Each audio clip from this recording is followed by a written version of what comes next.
game number 3, the Los Alamitos Griffins had a dominant 50-0 win over the Paramount Pirates. They moved to 3-0, and really, it was dominant through and through. Howard, you had some eye-popping stats about Los Al's performance on Friday night that really illustrate the dominance. I'll say it one more time. Dominance. What were those stats that you had? Yeah, the pressure was on all night from Los Al. The word dominant is the one that you have to use. From an offensive perspective, 7 out of 8 possessions, Los Al scored touchdowns. 7 out of 8. Absolutely unstoppable. And it wasn't just one or two guys. DeAndre Moore had 2 touchdowns.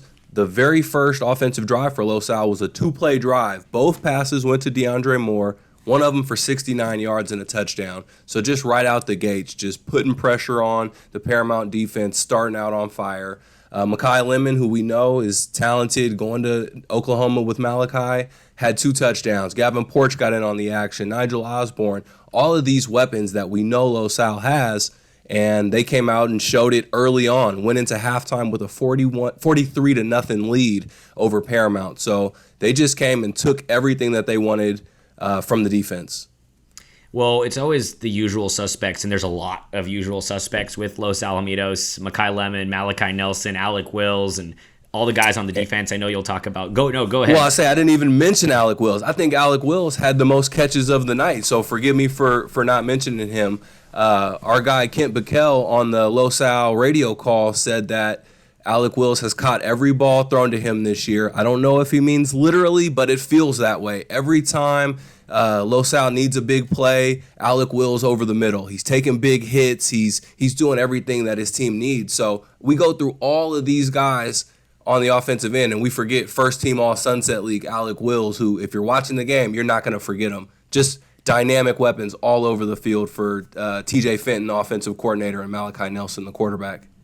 Well, I say usual suspects, but there's so many. It's really, I joke, it's hard to keep track of all the guys that make plays for Los Al. But and you brought it up with Coach TJ Fenton this morning, we were really impressed by the play of a freshman, Capono Mao, starting at center, and you asked TJ Fenton about him on our Zoom call with him this morning. Capono Mao, stud. He does a great job, and it's funny because he is a freshman, but maturity-wise, knowledge of the game-wise, and physically, not really a freshman. It's oddly enough, I was talking to another teacher here on campus, and I said hi to Capono, and he goes, "Oh, he plays football. Obviously, what position did he play?" I'm like, "Oh, he's our starting freshman center." And the teacher responds with, "He's a freshman?" I go, "Yeah, isn't it great?" Like Coach Fenton said, he doesn't look like a freshman. He doesn't have the mentality of a freshman. He carries himself like an older guy, and that's what you're going to expect when you see a freshman starting on the offensive line. But it blows me away that he's starting at the center position.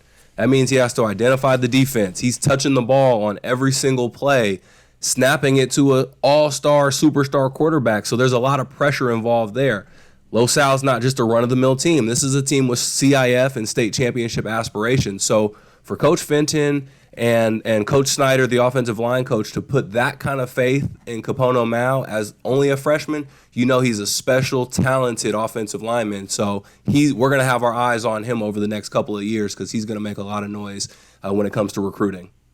Now, Los Al, they're about to be really tested. We saw them get tested last week against Lincoln. Their next couple games, Buchanan from the Fresno Clovis area, then Santa Margarita, then a bye week, and then they roll right into Corona Del Mar and Edison to open up Sunset League play. So we're really about to find out who the Griffins are.